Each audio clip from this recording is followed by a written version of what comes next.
Барлықтарыңызға сәттілік тілеймін.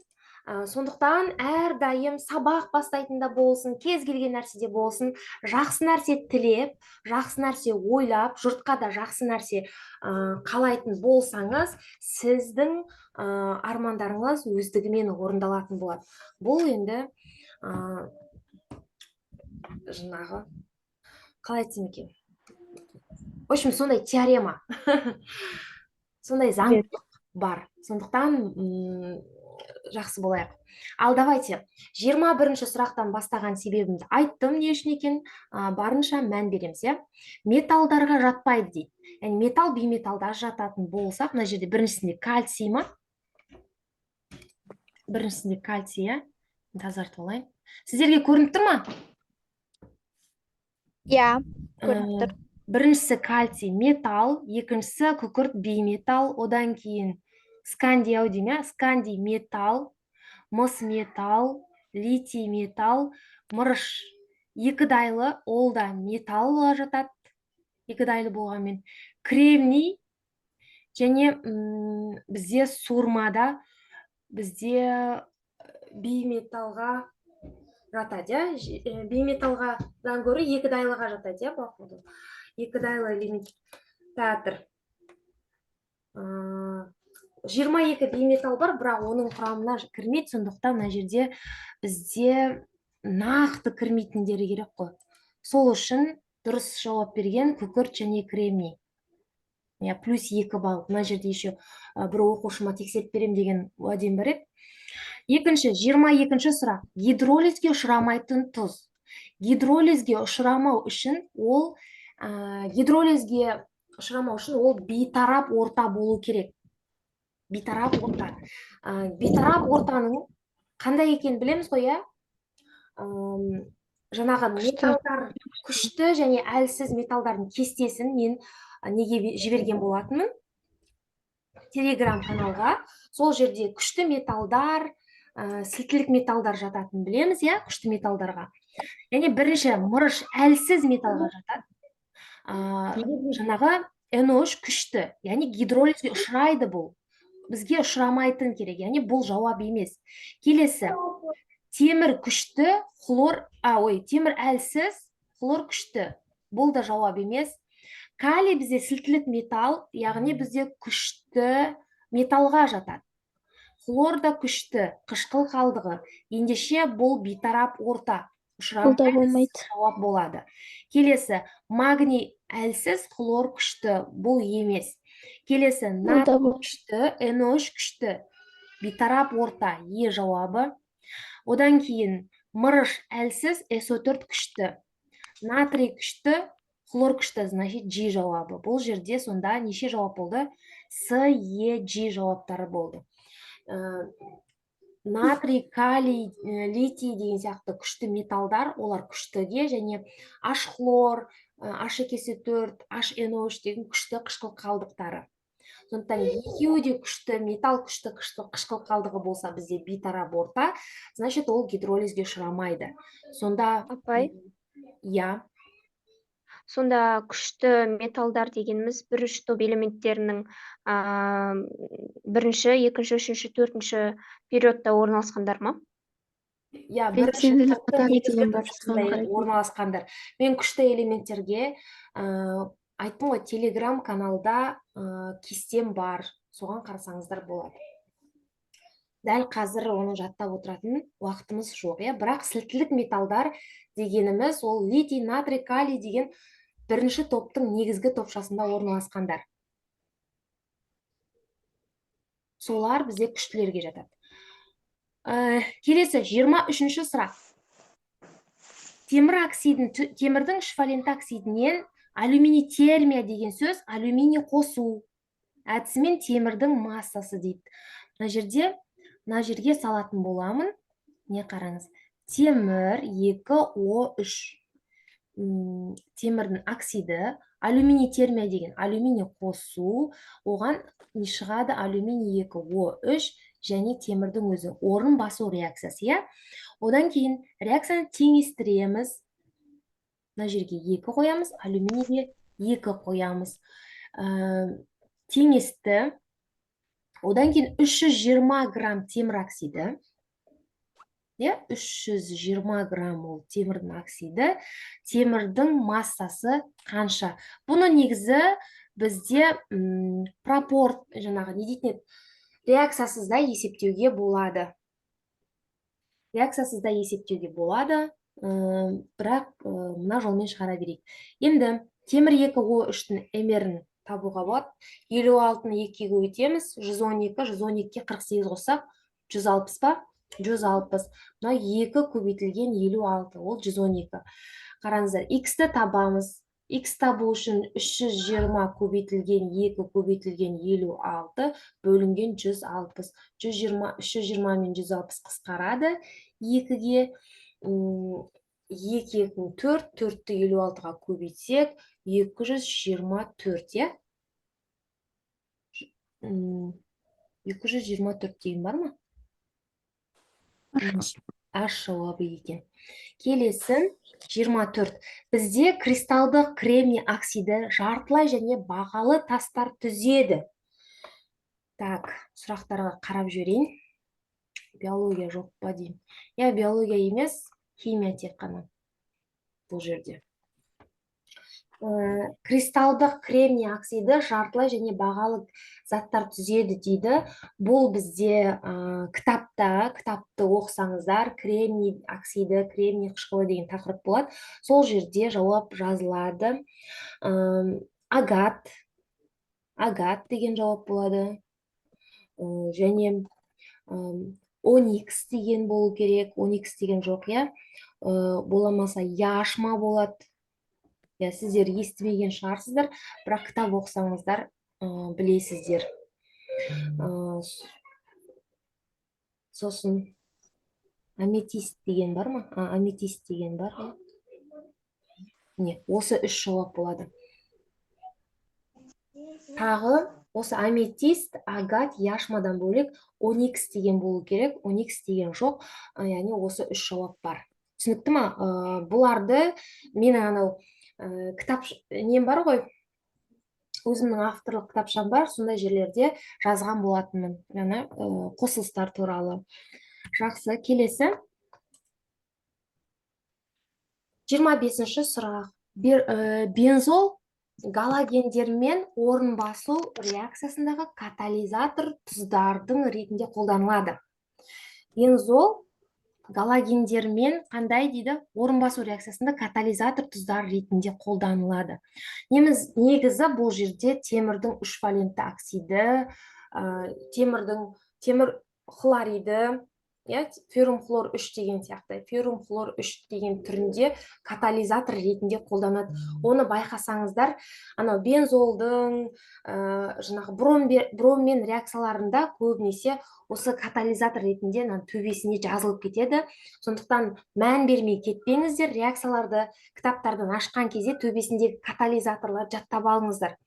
Әсіресе осы феррум хлор 3 деген галогендермен реакция жүрген кезде бізде катализатор болады. Сондықтан бұл жерде аш жауап болады. Ары қарай 26-шы сұрақ.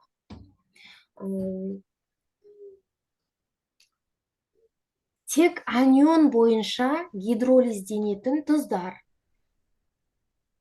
Тек анион бойынша гидролизденетін тұздар. Анион бойынша десе, қандай болғаны? Гидролизге ұшырау керек. Яғни мына жерде қараңыз, мынау әлсіз, мынау күшті. Мынау, егер білмей жатырсаңыздар, барлығын жазып шығуларыңызға болады. Мынау күшті, мынау әлсіз. Мынау күшті, мынау әлсіз. Мынау әлсіз, мынау күшті. Әлсіз, күшті. Әлсіз, күшті. Күшті, әлсіз. Әлсіз, күшті. Енді қайсы жауап деп ойлайсыздар? Сізде әлсіз күштінің нешеуі бар екен? Міне, міне, міне, міне және міне. Яғни бізде 5 жауабымыз әлсіз күшті. Қалған неше? 3 жауабымыз күшті әлсіз. Яғни өздеріңіз байқап тұрған шығарсыздар, қайсы жауап болатыны. Яғни біріншісі не болу керек екен? Күшті? Әлсіз. А жауабы Е жауабы және а жауабы. Біріншісі күшті, екіншісі әлсіз болу керек екен. Егер осыны шатастырып алатын болсаңыздар, барлығын жазып шығыңыздар, қайсысы әрине аз, 3 жауапқа сәйкес келеді, соларды белгілеп шығуға болады. Бұл сіздерге лайфхак. Келесі. Түсінікті болып жатыр ма өзі? Иә, түсінікті. Иә. 27-ші сұрақ. Кремний 28, кремний 29, кремний 30 болған кезде.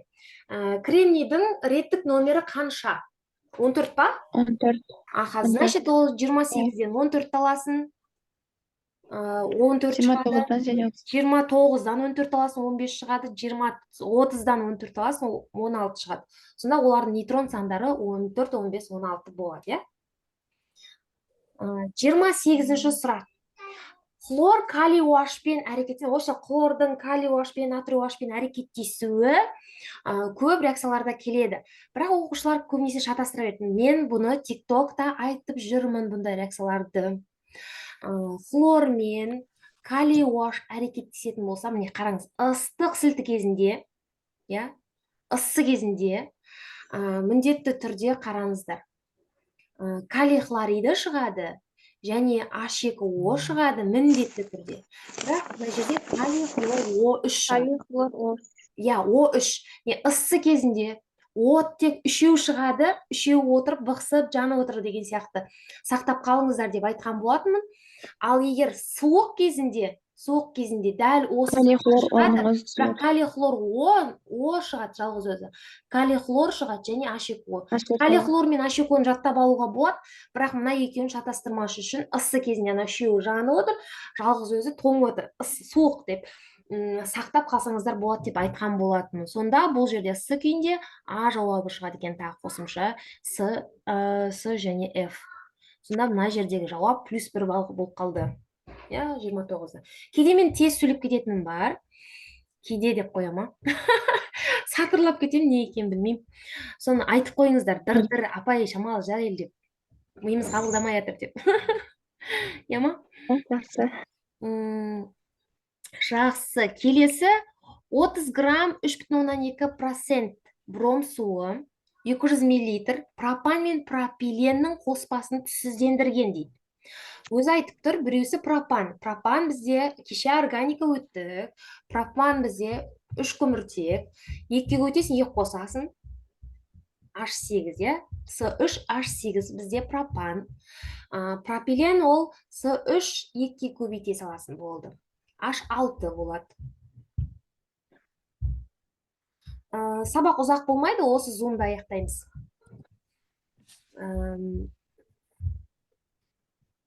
Сіздерге керек болмаса, кейбіреулеріңіз шыға берулеріңізге болады. Бром суы деген бром 2.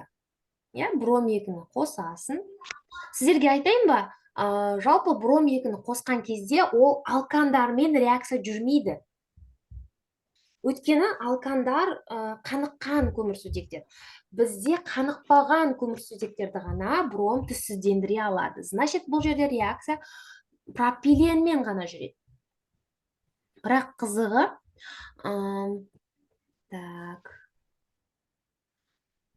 пропиленмен жүрген кезде, мына жерде пропенде, мына жаққа бір жаза тұрайшы, 2 көміртектің пропенде, мынандай ғой, осы жерде бір жерінде қос байланыс бар, сол үзіледі де, сол екеуіні былайынан жалғана қояды, бром и бром деп.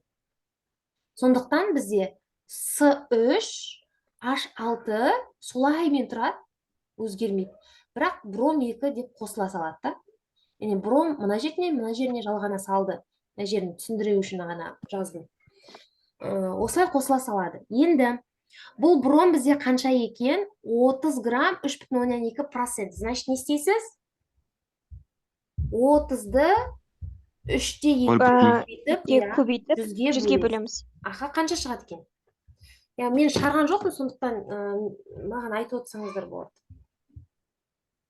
30-ды көбейтем. 0,96. Ау?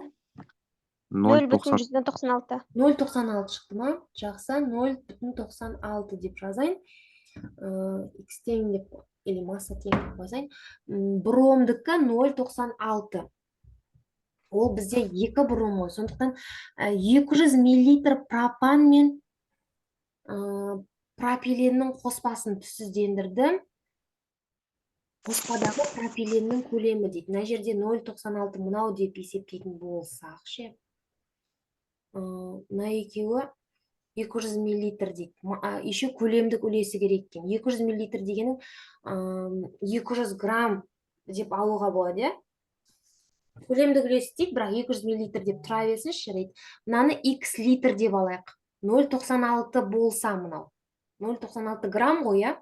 Астына бром 80-80 екеуі тек 160, иә?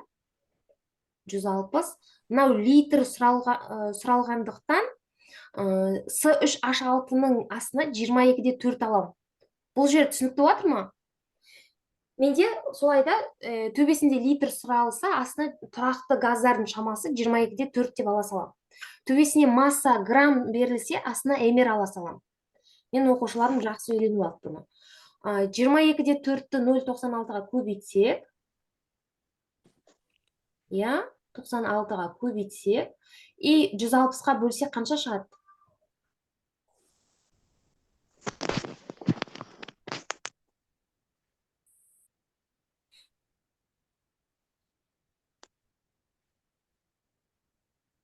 0,13. 134 дедіңіз ба? Иә, 134. Аха, жақсы, 134 деп алайық. 200 мл деген қанша литр ол? 0,2. 0,2 литр, иә, значит. Осы екеуінің қосындысы 0,2 литр болатын болса, мынау соның 0,134 болатын болса, бізге кімдікі керек? Пропилендікі керек, иә? Осы пропилендікін ала береміз. Көлемдік үлес тең болады. Пропилендікін тауып тұрық қой енді. 0,134 деп. Жалпы масса ол 0,2 литр, иә, дұрыс па? Көбейтеміз 100%. Сол кезде соның көлемдік үлесі шығады.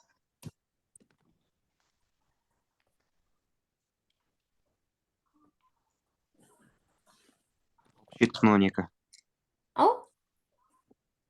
67,12. 67,12. Жақсы, С жауап онда. 67-де 2 дейді. С жауап болады екен. Кімде сұрақ бар?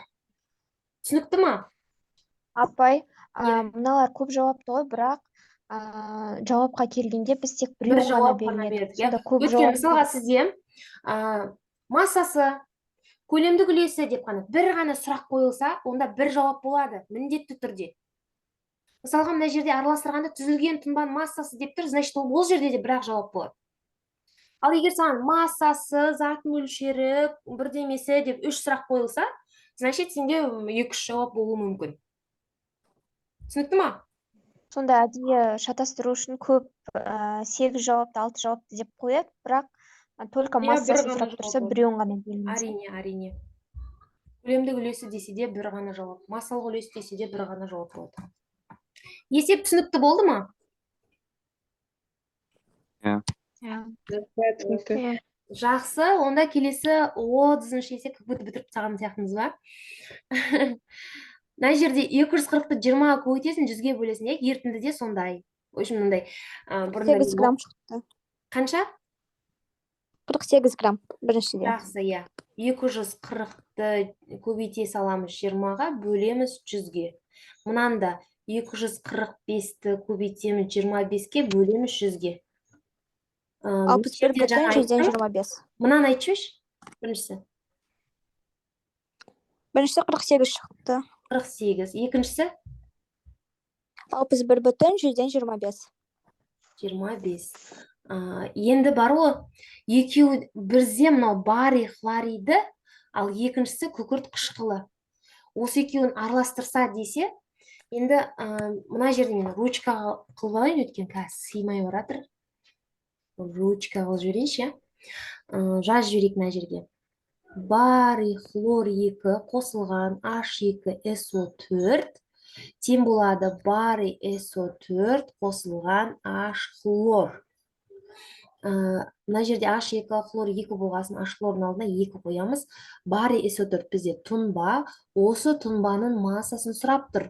Ол үшін 48 грамм біз жаңа тауып алдық барий хлоридінікін, иә? Ал 61-де 25 грамм ол күкірт қышқылы екенін тауып алдық. 61-де 25 екенін, иә? Енді осы екеуінің қайсымен тұнбаны табамыз. Ол үшін зат мөлшерлерін табу керек. Ол үшін алардың емерлерін жазамыз. 98 мәніті, барийдікі 137-ге 71 қосасын. Қанша? 137 қосылған 71. 208 ба? 208. 208. Сонда 48-ді 208-ге бөлеміз. Азымен шығарамыз. Иә, азымен шығарамыз. 0,23 дейді мынада. 0,23 екен біріншісінде. Екіншісінде 61-де көрініп тұрау осы ше, осы аз екен, иә? Сразу 0,23 па, 0,23-ті барий СО4-дің емеріне көбейтіп жіберсек болады. Болмаса пропорция ыңғайлы болса, пропорциямен шығарыңыздар. Бірақ емерін тауып алайықшы. 137 қосасыздар, 32-ні қосасыз 64-ті, иә? 233. 233-ке 0,23-ті көбейте салуға болады негізі. 53-те 8 ба? F ба жауап? Болмаса былай істесеңіздер болады. 233-ті көбейтіп 48-ге бөлесіздер 208-ге. 53-те 8, иә, примерно. 76 деп шығады. Иә. Сонда жауап жауап екен. Есеп түсінікті болды ма? Иә. Ана мольмен тапқан кезде 0,23-тің артындағы сандарды обязательно жазу керек, өйткені есеп нақты четко шықпай қалуы мүмкін, иә? Артында сандар жазбасаңыздар. Вот, бұл 30-шы сұрақ. 21-ден 30-ға дейін талдадық. Келесі жолы 1-ден 20-ға дейін талдасақ болады. Әлде, қанша уақыт бар екен? Бізде негізі уақыт бар? Бастаймыз ба? Әлде ертеңге қалдырайын ба? Ертең кішкентай ақ болып қалар ма? Жалғастырамыз ба? Жарайды енді. Бесеуін істейік деп қоймайды дейсің. Изотоп дегеніміз ол протон саны бірдей, массалары әртүрлі. Ол дұрыс, иә. Плюс. Жақсы, плюс қоясақ. Дұрыс. Гидроксид ионын білесіздер, OH екен, ол да плюс. Альдегидтерге сапалық реактив, альдегидтерге сапалық ол күміс оксиді және мыс гидроксиді болады. Екі сапалығы бар альдегидтердің. Кеше мен органикада өтетін едім. Бұйырса алдағы уақытта органиканың сабақтарын өтем. Сол кезде де үйренсеңіздер болады. Бұл жерде альдегидтің екі сапалығы бар. Соны қайсын жазған? Күміс оксидін жазған. Плюс бұл. Келесі, фосфор мен азот, иә? Атомдарындағы нейтрон сандары, қосындысы. Нейтрон қосындысы десе, фосфор бізде нешінші элемент? 15 эмері атомдық массасы 31, 31-ден 15 алсақ 16 ма? 16. Ал азоттікі 7-ші, оның атомдық массасы 14, 14-ден 7 алсақ 7, иә? Нейтрон сандары 16 мен 7. 16 мен 7-ні қоссаң 23 ба? Иә. 23, онда А жауап дұрыс екен. Бізде 10 минут уақыт қалыпты. Келесі, бір қос байланысы бар көмірсутек. Алкан емес, бір қос байланысы бар. Тек қана бір қос байланысы бар. Бізде алкендерде кеше мен өткен сабақта. Иә, алкендерде. Алкандарда біреу, алкендерде. Иә, Д жауап, иә. Алкеннің формуласы CnH2n. Алкендерде 3, алкадиендерде 2 қос байланысы бар. Жақсы. Алтыншы сұрақ, бізде глюкоза мен мыс гидроксидін қосқан. Глюкозаның альдегидтік тобы бар негізі. С6H12O6. Жинақтап жазуыма тура келіп тұр. Купрум гидроксиді негізі бет ашып, көрсетіп жазуға болар еді деп атқаным ғой. Оған уақыт жоқ. С6H12O7 болады. О жетіп уже мынау басында альдегид бар еді ғой, глюкозаның басында альдегид бар, қалған спирттік топ. Кім білет схемасын? В общем, мынандай жазайын деп жатырмын ақыр соңында. В общем, мына жерлеріндегі қалған көміртектерін салмай ақ қояйын. Әйтеуір мына О, мына жері H болып жазылатын еді да. Мына жер OH деп кете береді да. Төртеуі. Осы просто так OH бола салады. Күміс оксидіне қосқан кезде, күміс аргентум, ойбай, мыс гидроксидіне қосқан кезде, мына жерге бір оттек қосыла салады деп жатқаным ғой. Қосылған купрум 2О және плюс 2H2O. Сабақта тек қана глюкоза сабағын өтетін болсам, бұның барлығын асықпай жазушы едім деп жатқаным ғой. Жақсы, бізде осындай реакция пайда болады. Реакцияны теңестірем. Мынаған H2, мынаған 2 қоям. Енді қараңыз, 78-де 4 ол мыс гидроксиді ғой. 78-де 4 грамм. Түзілген қышқылдың массасы. Қышқыл бізде мынау. Мынау глюкоза, глюкон қышқылы болады. 2 көбейтілген мынаның эмері 34, 17-ні 2 өтен 34, 34-ке 64 қоссаң 98 да?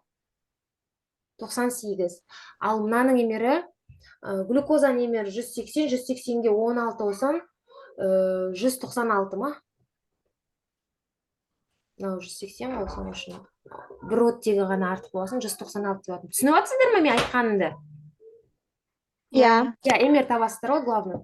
Енді 196-ны 98-ді 2-ке көбейтсек бар ғой. Қанша? 196 емес па? 196. Сонда 78-де 4 болады. 78-де 4 шығады сонда. Өйткені мынаны көбейт мынаны бөлген кезде 196 мен 196 қысқарып 78-де 4-тің қайтадан өз шықпай ма?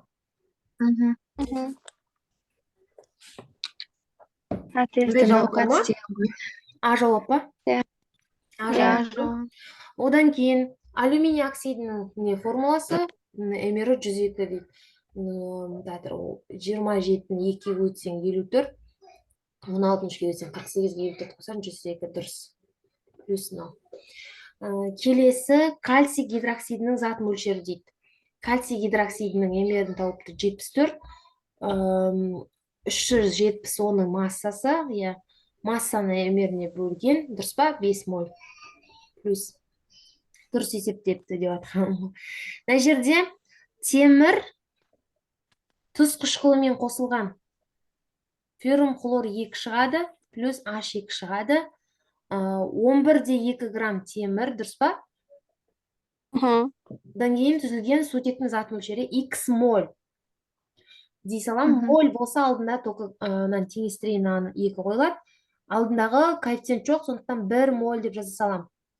Ал грамм берілсе, мен оның астына не алады екем? Оның емері 56. Мольдық масса. 56-тан 11-де 2 шығатын болса, 1-ден 0-де 1 шығады, сонда. 0,1. Болмаса, 1-ді 11-де 2-ге көбейтіп, 56-ға бөлесіздер. 0,1 шықпай ма? 0,2 шығады. 0,2 шығады екен ғой, дұрыс. Дұрыс, мынау 2 есе екен ғой. Бұлай істесеңіздер болады. Болмаса көбейтіңіздер, 11-де 2-ні 56-ға бөліңіздер, қанша шығады?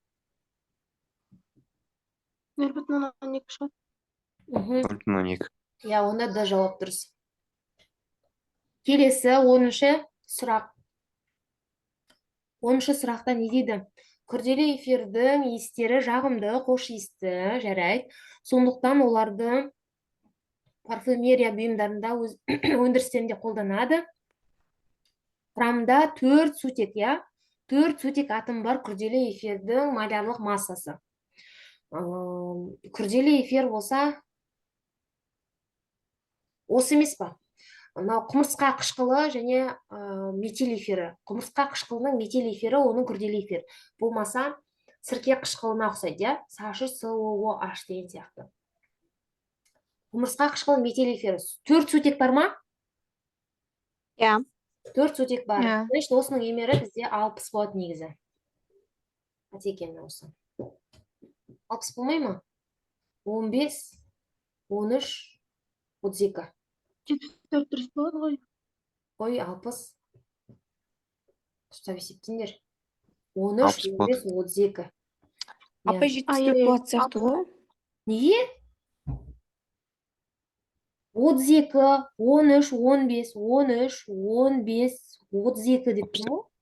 60 шығады. Иә да. Сахароза деген бізде С12. Бізде қазір уже осыдан кейін зум бітейін деп тұр. 3 минут қалыпты. С12, H22, O11 плюс H2O несі деген гидролиз жаса деген ғой. Гидролиз Реакция жазып қажеті жоқ, иә? С6, H12, O6-ны екеуі шығады. Біреуі, бірақ бұның біреуі глюкоза, екіншісі фруктоза негізі. Екеуінің екеуінде табуға керек емес деп жатқан ғой. 2 глюкоза шығады деп ойламаңыздар деп жатырмын. Мынау жерде 68-де 4, ол сахароза, иә? 68-де 4 сахароза, ал глюкоза X грамм. Глюкоза немері қанша еді? 180, да?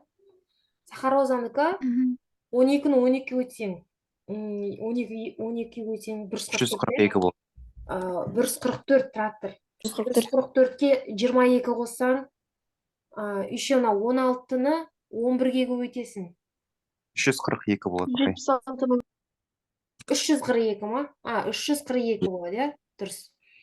Енді X табу үшін 180-ді 68-де 4-ке көбейтіп, 342-ке бөлеміз.